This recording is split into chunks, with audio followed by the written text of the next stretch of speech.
maps, and meta-analysis. This is Folsom. Facts. And faces. Hello, everyone. Welcome back to Folsom Facts and Faces. This week, your co-hosts are me, Justin Hurst, and Maclean and Kelly, and we are speaking to Bruce Cline and Robert Goss, the co-chairs for the Yes on Measure G campaign, and we're talking all about the sales tax. So I'll just kick it off with a question for the two of you. At a high level, where would the funding for this measure come from, the sales tax? The amount that is estimated is about $29 million for the city annually and growing thereafter. And then secondarily, what are the limits for how it will be spent? Well, thanks, Justin. First of all, appreciate the opportunity here. Bruce and I are longtime friends, and we were co-workers at the city of Folsom. Bruce was city attorney. I was Parks and Recreation director. Both of us worked for a number of years for the city. So we feel like we have a very good understanding of how the city works, and we can dig in. We know how to look, basically. And real quick, before I answer your question directly, I wanted to touch on the why. Why are we here? Why are we doing this? And start out because in retirement, both of us are committing some time in nonprofit service, and we're working on the board of directors with the Friends of Folsom Parkways. And we were tracking what was happening with city maintenance of trails, because that was our interest at that particular, at that moment in time. And we were seeing that the city manager is passing along messages of need and concern to the city council, yet there was no action. And finally, last summer, literally 14, 15 months ago, we decided we've got to do something because we felt like the city was at a critical juncture, and the 5 council members, all wonderful people, were not agreeing on the strategy. And our fundamental concern is Folsom is a unique city with a tremendous quality of life, great neighborhoods, it's attractive, it's historic, there's a multitude of recreational opportunities, but the services and the facilities and amenities are eroding, and that is our principal concern. So we dug in, we did months of research to find out and teach ourselves, what is the origins of the problem, and what the various solutions. I think you'll get to some of those other questions here shortly. But to your question, a committed committee of residents got together and did this hard dig-in homework, and we came up with this 1% special sales tax. And it's distinct that from a general sales tax, that a general sales tax can be used on anything in accordance with city council direction. But a special sales tax can only be spent as specified in the measure. And that's 6 categories. There's fire and EMS, or emergency medical services, at 20% of the revenue, police services at 20% of the revenue, and then 4 additional categories of streets and storm drainage, parks and trails, major capital, and community enhancement and economic development, each at 15% of the revenue. The revenue is, by design, going to be separate from the general fund. It can't be mixed, and that's done for transparency purposes. So we're asking people to self-tax themselves, vote to tax themselves, which is maybe not necessarily a popular idea, but if this is approved, we want this to be transparent. We want the public to have confidence and to know exactly where the money's going to go. The tax will apply to the traditional taxable goods plus online purchases. It's not going to apply to groceries. It doesn't apply to prescription medications. It doesn't apply to medical equipment. And a couple of key points I think to make is that about 50% of the revenue is estimated by the city of all sales tax to come from visitors to the city. So those, whether they're traditional tourists from out of town coming to check out the city's history, and they stay in hotels and they shop here and that sort of thing, or just they're coming from neighboring communities to shop here, from El Dorado Hills or Rancho Cordova or Placer County. But 40% of our sales tax is paid by non-residents. And then finally, by design, Measure G, all revenues stay in Folsom. None of this will be shared with the county, not with the state. This is a local measure to serve our local needs and to improve our quality of life and maintain our services and amenities. Awesome. Well, I'm happy to kind of ask a question, similar to that. Well, I was curious, why why a sales tax? I mean, are there other types of, tax rates or fees that have been considered to address the city's budget shortfalls? Yeah, sure, thanks. I'll take that one. So when this group started, 14, 15 months ago, as Robert described, we pulled a lot of people, boots on the ground, police, fire, chamber, community members that, knew, and decide one, first off, is there an issue? Second, if there is, what the heck are we going to do about it at all?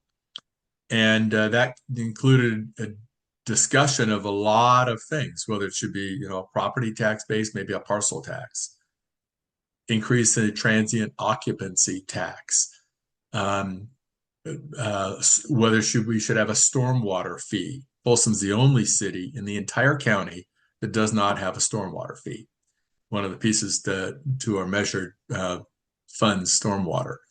So we looked at all of those pieces. Then we also looked at the question of, if we did a sales tax, should we advocate for the city to do it?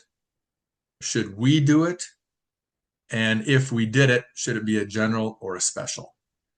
And so, lots of discussion. And ultimately, the conclusion was this, that it made sense for citizens to at least push forward with a special sales tax, because we had to move quickly. We had to collect 8,200 signatures to get this thing on the ballot, and we did. So we had to move to try and determine whether the city council would actually put a measure on the ballot or not. And this thing quickly, morphed into a lot of what it is today. And the reason that the sales tax made most sense is that if you have a property-based tax, then it's only residents who pay that tax. And so, as Robert described, a sales tax, 40% of our sales tax is generated by people who come to visit here. They drive on our roads, they go to our parks, they go to our library, go to aquatic center, etc. So this is a way to get them to invest in our community. But when we look at the total amount of money, the needs across the board, if you tried to put all that burden on property owners, it'd just be prohibitive. So that's why other cities have done these supplemental measures. And just the last piece is that, the special versus the general. Our group felt, and we heard it from person after person after person, we want to know where our money's going. We want to know that if we're giving you, an extra penny per dollar, that it's going to things that matter to me, like police, fire, parks and trails, and the things that Robert described. So that's how we came to that conclusion. Gotcha. Thank you. I remember back a few years ago, if 6 years is a few years ago, in 2018, there was a similar ballot initiative. Then it was called Measure E, and that was for a 10-year 0.5% sales tax. That was defeated by about a 70 to 30 margin, so quite substantial. In what ways do you think that Measure G is different from that effort? And specifically, what lessons have you taken from that effort to be able to kind of fight this uphill battle?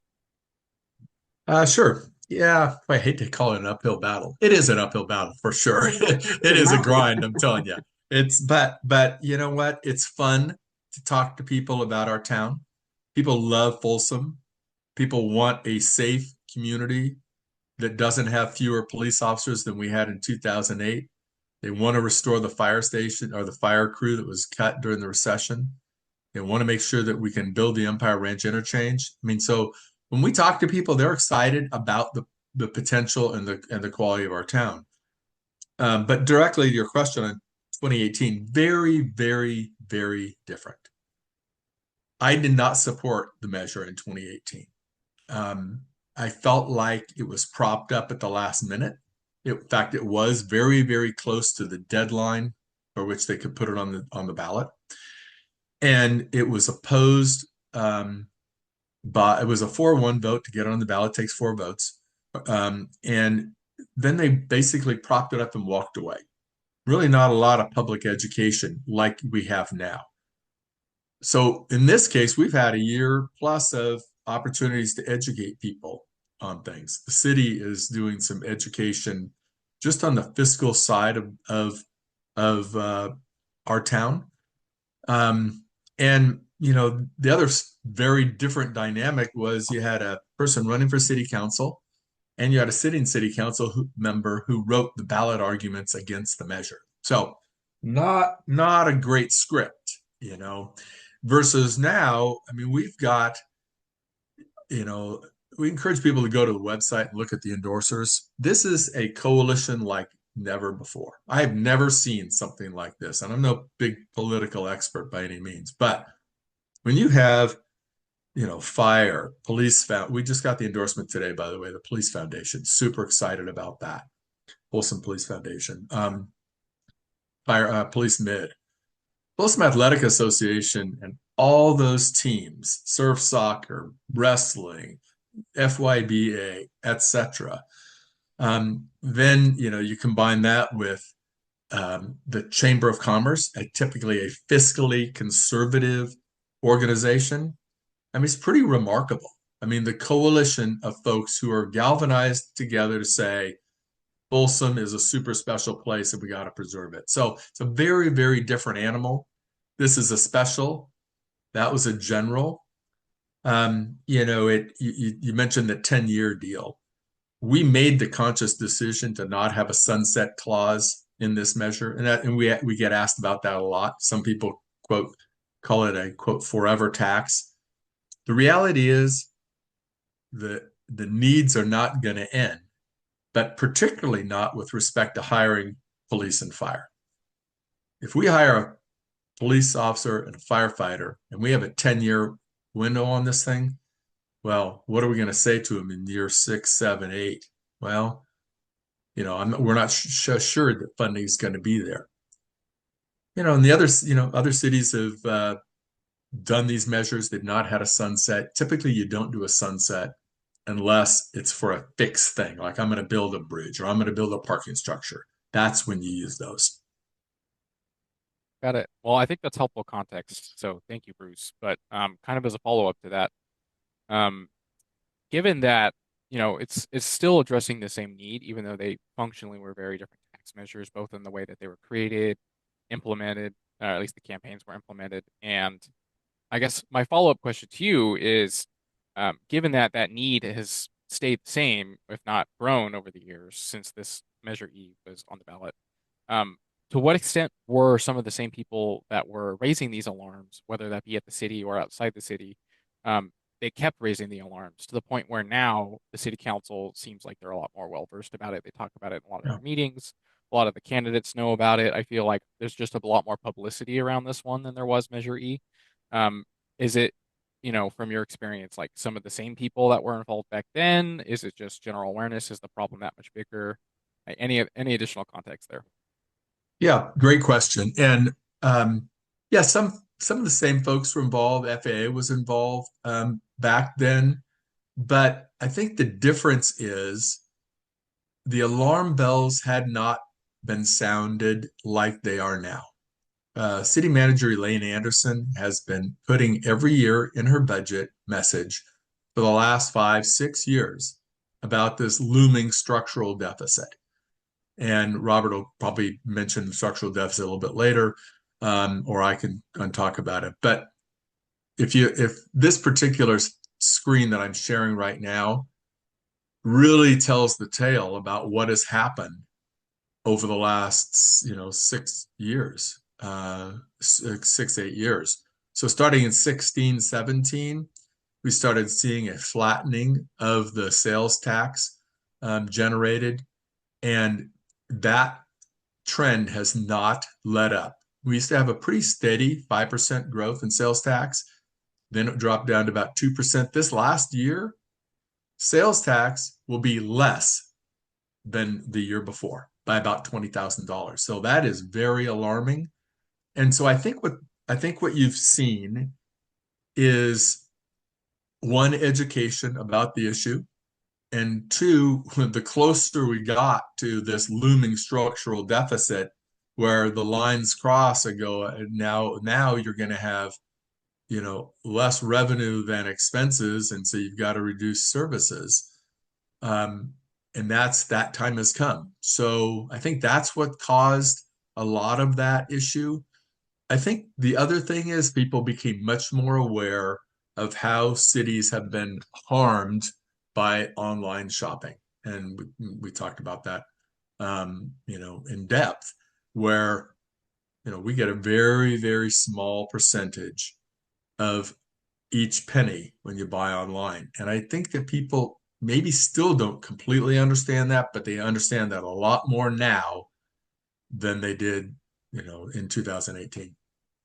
Bruce, one thing I'd add to that is that not that the 2018 Measure E effort was ill-advised, but as you said, it came early and at the last minute without a lot of background information. But since that time, the city has been unable to work on this deferred maintenance list and this growing dollar amount that it's going to take to cure that. And so we've added 6 more years of deferred maintenance to the list from 2018, which now just in parks, it's over $20 million, and it's probably well over $30 million citywide, and it's something that grows every single year, and it gets worse as long as you don't address it. So now I think people are literally seeing road and pavement conditions, trail conditions, park conditions, the service response type of things. They're starting to see, oh yeah, maybe it is actually a real thing. Yeah. Well, thank you both for that extra context. And you mentioned something in there, and I kind of want to talk about a little bit more, regarding like reduction of services. I mean, one thing that we've heard both out at some of these meetings, like town hall meetings or at the city council meetings, as an alternative to sales tax increase is cutting government costs, right? Or this idea of like making the city more efficient. However, we have seen that Folsom has been on a course to sustain a structural deficit, as you've been mentioning, and something that we've covered previously on the podcast. But despite those cuts, including $500,000 last year in last year's budget, if this measure doesn't pass in November, what would those cuts mean for the average Folsom resident? And completely understanding that this ultimately would come down to a city council vote. But we're just hoping maybe a little bit of context of what that could potentially look like. Yeah, sure. The real quick recap of what those cuts have looked like, and it really traces back to the Great Recession, 2007, 2008, and then it extended into 2010, 11, 12. The city, even today, is more than 70 employees fewer in terms of the number of bodies on the payroll. 70 employees fewer than in 2008, despite 18,000 additional population in the city. Among those 70, even with the 6 officers included in this year's budget, we're still 3 police officers lower than in 2008. And when you talk, and that isn't necessarily even acknowledging what maybe the most appropriate level of policing in Folsom is. And I'm not a police chief or a city manager, so I'm not going to opine on that. But what I will say is that the regional average for officers per population, the per capita number, is 1.1 officers per 1,000. We're under 1 officer per 1,000. So it's going to take another half a dozen or so officers just to get to the regional average. And I don't know if that's necessarily the right number, maybe a couple less, maybe a couple more. I don't know. I'm not here to, say what's the right number, but I'm not comfortable being where we are from one person's perspective. The recession also resulted in the elimination of Fire Engine 35. That's the fire pumper that carries the water, the hose, the actual pumps to put a fire out at Station 35 next to Walmart. There is a fire vehicle there. It's Fire Truck 35. That's a rescue vehicle, not a fire putter-outer vehicle. So that needs to be replaced. That takes 9 firefighter paramedics to staff that on a 24/7, 365 basis. We're never, we haven't got back to that from 2008. Employee benefits have been reduced and the compensation scales adjusted to save money. Private contractor service models have been implemented to save money on the public employee pension side of things. Maintenance and renovation facilities infrastructure has been deferred. We've talked about that a little bit. So to answer your direct question, what's going to be done? Well, public safety is always going to be number one. That's why the city of Folsom fundamentally exists, is to protect the residents. Everything else is secondary. So what's going to happen? I mean, we're not city council members, we're not the city manager, but it's obvious what the menu will look like if Measure G doesn't pass. And we're not trying to panic pedal here. We're not trying to scare people into this thing. It's just a fact. For example, the library operation is a 100% general fund funded operation from property and sales taxes to fund our library. Give or take a little bit of money, it's about $2 million a year. We used to have the library open 6.5 days a week. It's now open 5 days a week. Those cuts have already been made. So how much further, should we go? We would have reduced or eliminated recreation services and programs. We'd have more deferred maintenance. And at some point, deferred maintenance becomes, you don't try to maintain it and get something back into shape. You just take it out because it doesn't, its functionality doesn't even exist any longer. We're going to have more potholes in streets and more failures in storm drain structures. And I think importantly for the city as a body made up of, different communities and neighborhoods, the city doesn't have any opportunity funds. It hasn't for a number of years since the state took away redevelopment funds. There's been no opportunity funds. So we can't do improvements not now nor in the future. Will we be able to do improvements in the Central Business District? We won't be able to do projects like the Empire Ranch Interchange, which we need to relieve traffic congestion. We won't be able to do projects like second parking structure in the Historic District to eliminate the parking challenges there. So it's a whole lot of things that won't get done and services that will just continue to be eroded. That's the menu. Again, we're not the city manager or city council. Those are where the hard decisions get made, but that's what the menu looks like. Yeah. Well, thank you. If I could chime in for just a second, because I think Robert really hits a couple of really good points, is that we are very cautious about the quote panic peddling. All we're trying to do is speak to what we know in terms of where the reductions have been and the facts of the fact that we have less police officers than we did in 2008. And the manager has addressed cutting a number of times, and the reality is that you got to figure out what you would potentially cut if you want to have more officers, or as the structural deficit, which I show here, gradually goes up, each year. But think about it in real simple terms, just in terms of police officers and fire. If you want to hire 5 police officers, you're roughly talking about $200,000 a pop, with maybe a little bit more than that. I'm rounding down. You want to hire 9 firefighters, you're probably talking $1.5 million. So if you just did police and fire, you're at $2.5 million. Where are you going to cut out of this budget $2.5 million and not see services across the board otherwise affected? And the other point that I think Robert really makes is, opportunity to do enhance things like the Central Business District, the River District Master Plan, to build, relieve traffic congestion out in the East area by having matching funds to be able to go out and pursue grants to build Empire Ranch Interchange. I mean, that's how cities get things like that built. They come to the table with some money to get those grants, and those funds simply don't exist. Absolutely. Is the city bankrupt? Absolutely not. Will they have to reduce services to make it work? Yes. The manager has been very, very clear that reduction in services will become much more visible. And I'm sure that would be hard just from an elected perspective, having to be that person that made those cuts to somebody's favorite program.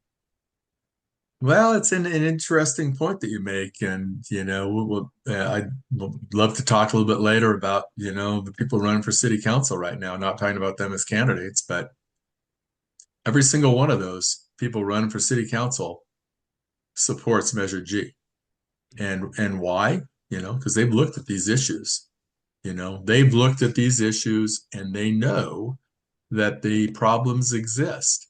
And if the problems, exist, then, whoops, I'm not sure what happened there. Sorry about that. No If the problems, exist, then are they signing up for a job that they're going to have to make super hard choices, over their 4-year term? I mean, that is tough duty right there. Is that something, or alternatively, do they say, well, you know what, I would rather be a city council member that has an opportunity to continue making this place the great place that it is. There's a picture of all these city council members, and they were asked the question at the chamber forum, do they support Measure G? All of them raise their hand. So do you think there was that consensus from this angle of not wanting to make cuts, or do you think maybe it was, again, without taking stances on the individual candidates, like a true engagement with the issues beforehand? Because I know this has been something that has been messaged since the election season began. So I imagine someone who's running for city council would want to be well versed in what the Measure G really means for the city. No, I think each one of these folks, they're all very smart folks, very, very engaged people, every single one of them. And they study the issues. I mean, they're all very, very well versed in the issues that are facing Folsom. The number one topic of issue is fiscal state of the city. And so clearly they have to get in and dig and study. And I would add, Bruce, I I would add that several of them are current or former commissioners. So they have served not only in several of them have also served in volunteer capacities in a number of community organizations, but they've also stepped forward and served on Planning Commission and Historic District Commission, Parks and Recreation Commission, Arts Commission, Library Commission. They've all, not all of them, but several of them have done that. So they have this understanding of the city that's not common with just your average resident on the street. These people have been engaged. And so, as Bruce was saying, they've dug in, they've done the homework, and they understand that any more cuts is going to result in not the Folsom we know. Yeah. And I think I'm not sure that they're, whether they're worried about not making cuts or that they, know that, hey, we want to help, meaning we want to add police, we want to add fire, we want to get back in and make improvements in our parks, like Robert was describing, $20 million of deferred maintenance, renovation necessary in our parks, millions in trails, the things that make Folsom what it is. People come to Folsom for a lot of reasons, but principally it's schools, which we don't have anything to do with, but public safety, our parks, our trails, and the quality of life that we enjoy here. And, that's what Measure G is all about, is making sure that, we can invest that 1 penny for a dollar, 1% special revenue to make sure that we're enhancing what we're doing. That's why we're doing what we're doing. Gotcha. And before Maclean asks the next question, I'll just mention, definitely one of the things that we've been doing too is we've been interviewing some of the candidates that are currently running, and in almost every single platform throughout the different candidates, it's always talking about what they want to do more for the city. There's no one who's going out and say, well, I want to be here to make sure that when we do have to make cuts, there'll be minimal harm, even though I imagine that's something that's going to be on everybody's minds if this doesn't pass. Yeah. Well, I'm really glad that you're interviewing folks. I mean, the Chamber Forum was great. It's a very limited opportunity to get a window into understanding candidates. And so I really hope that people can see your interviews with these candidates, and then they can look at it and go, okay, that's the right person for me, or I need to go with somebody else. Yeah, completely agree. We're hoping that, we can reach a good, broad audience with that as well. Um, in the past actually we had covered with regards to the sales tax that Folsom has a relatively low sales tax when compared to the rest of the region around us. Was curious, do you think that having a sales tax on par with our neighboring cities would have any significant detrimental effects, such as reduce external consumer spending within the city? Well, I'll take that one. I think the answer to that is plain and simple no. There's a lot of studies that address sales tax avoidance that people aren't searching out. They're not going to drive across town. They're not going to drive to Roseville to save, 50 cents when they when they spend $100. But more importantly, I think Jim Snook, beloved small business person in our town, who endorses Measure G and has been with us since the get-go, president of the Folsom Historic Merchants Association. He described it in an interview with the Bee the other day and said, what people want is to be able to come to a town that's safe. Come to Folsom, it's safe. Our roads are good. There's a lot of quality of amenities. I can come up and down Sutter Street and look at this block and go to a lot of shops that are bustling and we have good things. That's what they focus on, not whether they're going to save a penny on a dollar. Case in point, you go up to a restaurant like Pedregal up in the Empire Ranch area, packed with folks. They're putting out a good quality product. And when I talk to the owner there, great place, by the way. But when I talk to the owner there, over 40%, 50% of the people are from out of town. And why? We've got some good amenities here. People want to come here.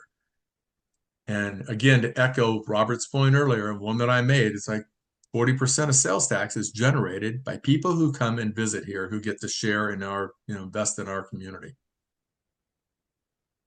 Yeah, the thing I'd add to that is that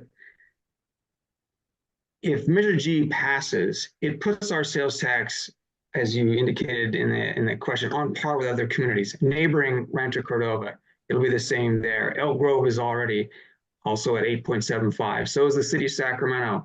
Ironically, the city of West Sacramento has a measure to add a full 1 cent. They're in Yolo County, so they don't have Measure A sales tax. So they're sitting at 8.25 now. They're proposing to add another penny to go to 9.25. So this is not something like this. We're completely out of our minds with this. It is something that has been addressed, and I think you have to give prior city councils and prior city management credit for holding this off as long as they have, and still have the community we have. But now we're concerned that we're at the tipping point. Gotcha. Well, to pivot a little bit and to go back to something that you said earlier, Robert, you mentioned that there was going to be a breakdown in terms of where this revenue goes in a category of 6 fixed percentages. How did the committee that put this forward determine what those percentages would be, and ultimately that entire breakdown, how was that shaped? Well, I'll start with it being a whole lot of research with the city, but Bruce and I organized ourselves to take different questions, so he's better prepped on that one. But I will say that it was a whole lot of research trying to understand where the needs are, and then work from there. Bruce, you're muted, bud. Thank you. I was going to pull up the slide that gave the percentages, but I think easy way to address it. I mean, the idea was to, one, determine what the needs were, and then try to really truth test it and run it to ground to see what percentages made sense. And we went in this thing like Robert described, from a parks and recreational trails advocate standpoint, just like why is no money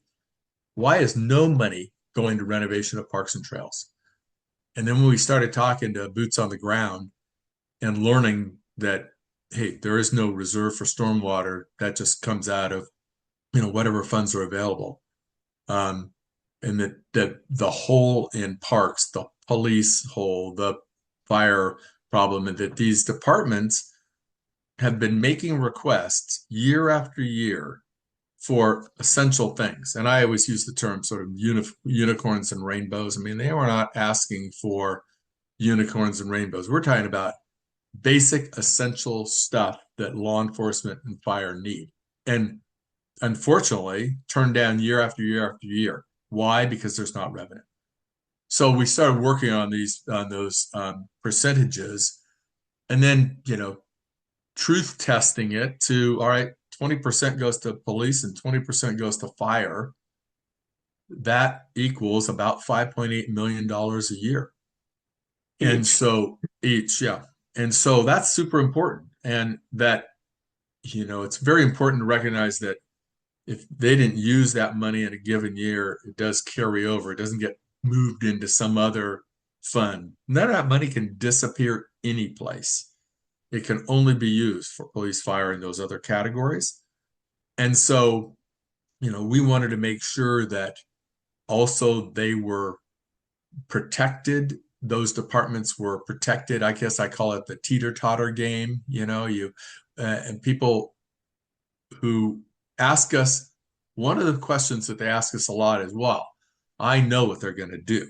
They're going to just reduce the amount that they get presently because they got some new money. We have to explain to them that there's a provision in there called no supplantation or maintenance of effort. And that means that they've got to keep those budget numbers at the 23-24 level, and they can't just reduce that level because they got new funds. So we're making sure that our police, fire, parks have new funds to be able to do all the things that we're describing.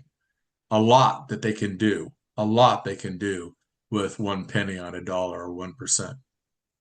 One thing I'd add on the background side, Justin and Maclean, the city's budget, public safety already has about 51 or 52% of the general fund budget split between police and fire.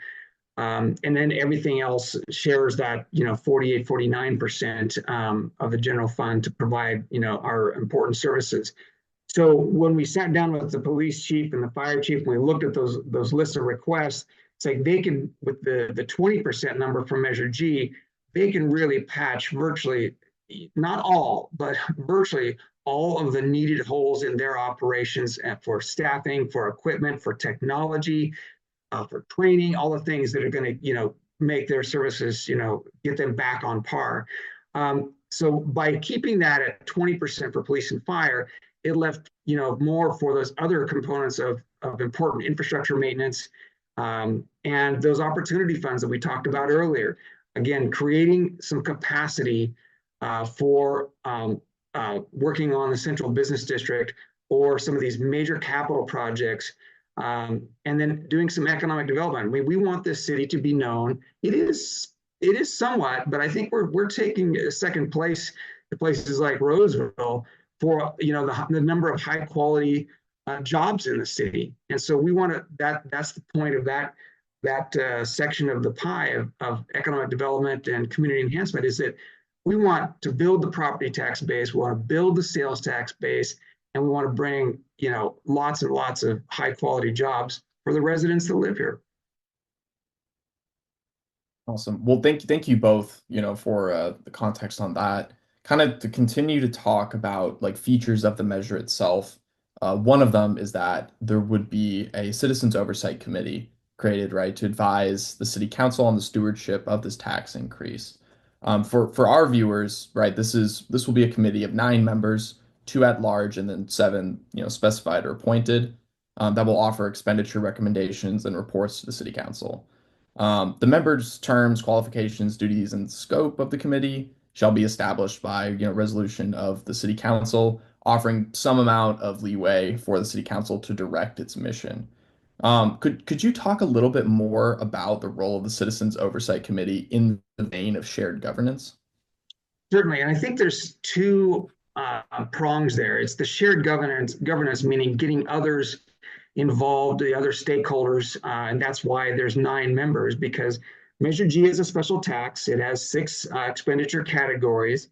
We want to respect the fact that there are members of the community far and wide, not just some might say special interest groups, but we're all any group that we're in is a special interest group. But we want to share that engagement so that there's more understanding. So that's the one side. The other side of the other prong is transparency, because more people involved, seeing the information, seeing the data, seeing the actual expenditures means we're building trust in the government, in our local Folsom government. So when we set out to write this language, the last thing we wanted was just to be able to check the box of oversight committee and rubber stamp. They're just going to rubber stamp. They meet one time a year and say, yep, that's what happened. No, that's not what we're looking for. We want, as you described, this shared governance. We wanted these people engaged. So not only will they look at what happened, but we're going to start them at the beginning. That's what the language of Measure G says, that when they are formed, and the city council does indeed have to create the structure, the formal structure of the committee, like they have done for other commissions and committees in the city. But they create that structure, they appoint the people to participate, and then one of the first things they'll do is they'll receive recommendations from the department heads and the city manager on the proposed expenditures within the categories of Measure G. Once those deliberations and that haggling is completed, then there will be a recommendation to the city council that here's what we recommend. Now, the city council, just like in any case, they're not obligated to take the recommendations of commissions and committees, but that's the point of engage. They allow other members of the public to dig in deeper, to understand, to advocate for what is most important out in the community. Because as 5 council members, you can't be everywhere in the community and understand those, what's going on and where the needs are.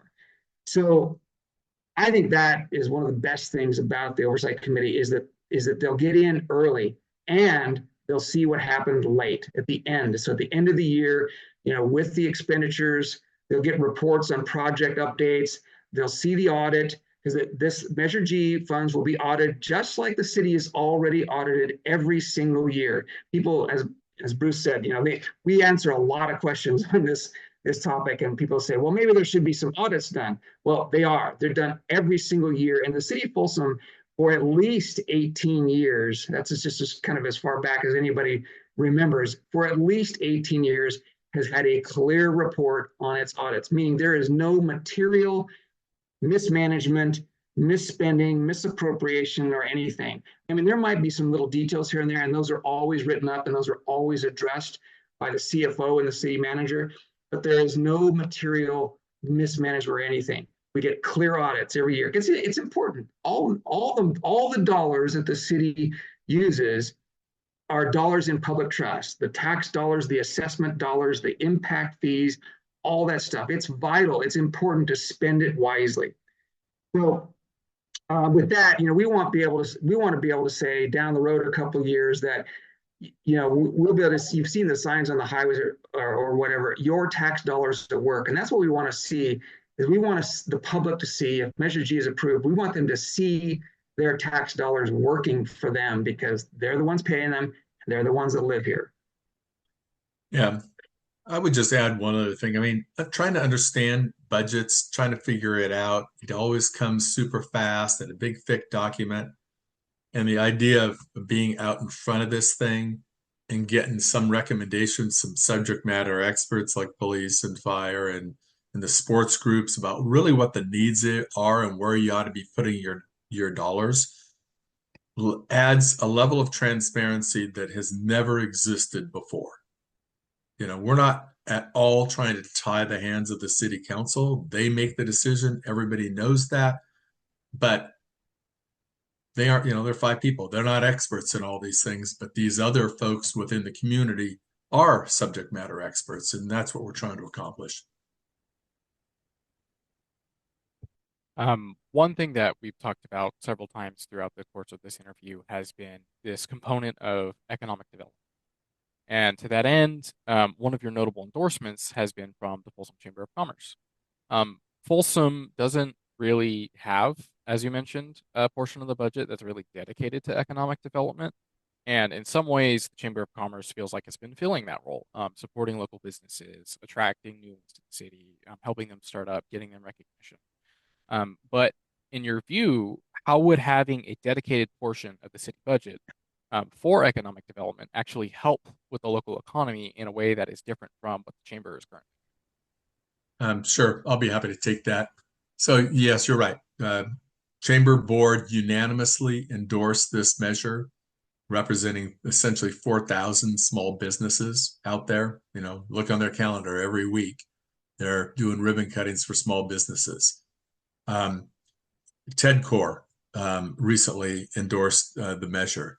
And so right now, there is no economic development department within the city, and the chamber has been filling that role.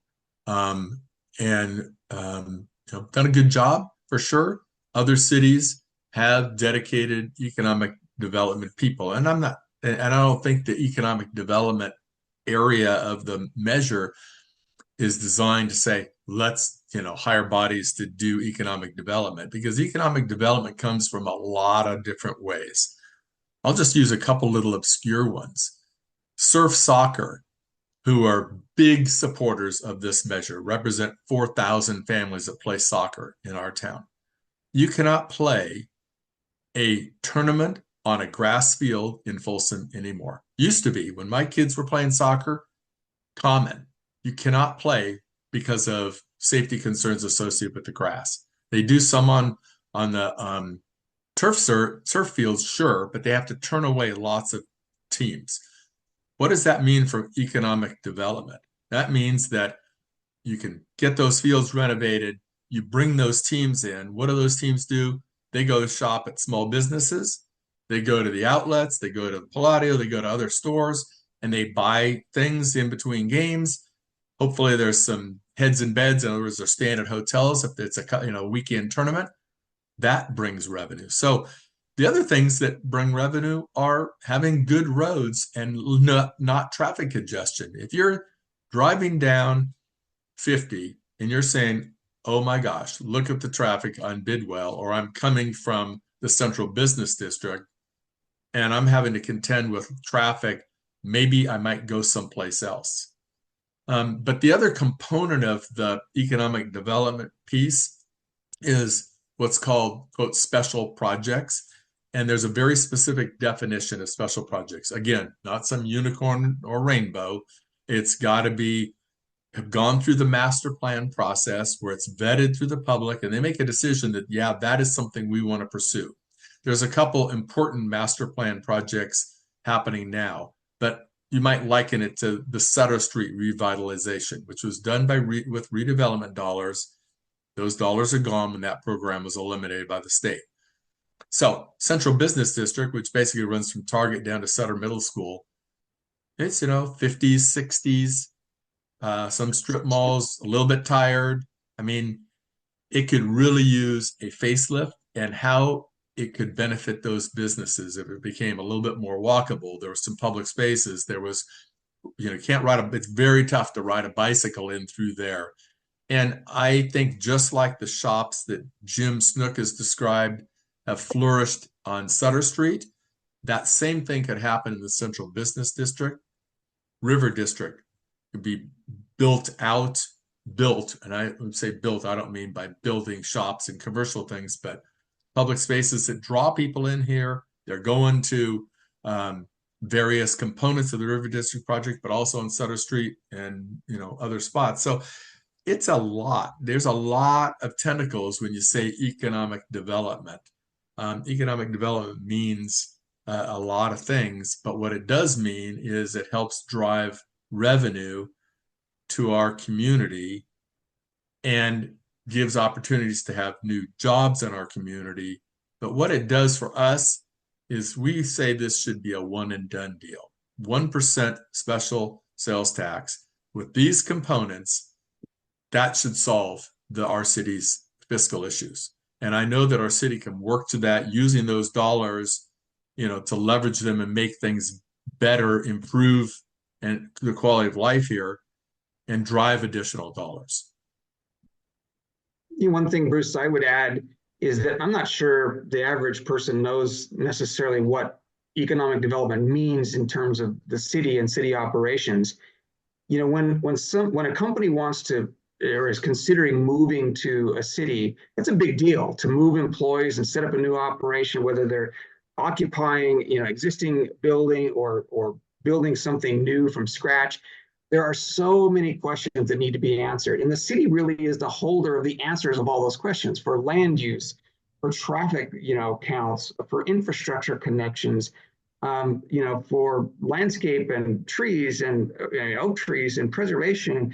The chamber has done an admirable job over the years, but even they don't know all of those things. And in a city, all that information is held in many different departments. So an economic development department brings that stuff together, and you get one person that knows where to go, makes one phone call for an issue, gets the answer, and then gets it back to that. So you can actually entice somebody, or when I say somebody, a company, to bring those good quality jobs here and shepherd them through the process so that they don't turn around and say, it's just a nightmare. I'm not going to Folsom. I'm going to go to Roseville or somewhere else. Awesome. Well, definitely appreciate both of you for sharing all this information and these perspectives. It's been really, really great. One of the things just wanted to offer is if there's anything else that you wanted to leave for voters that hasn't already been discussed or covered by the questions that we asked.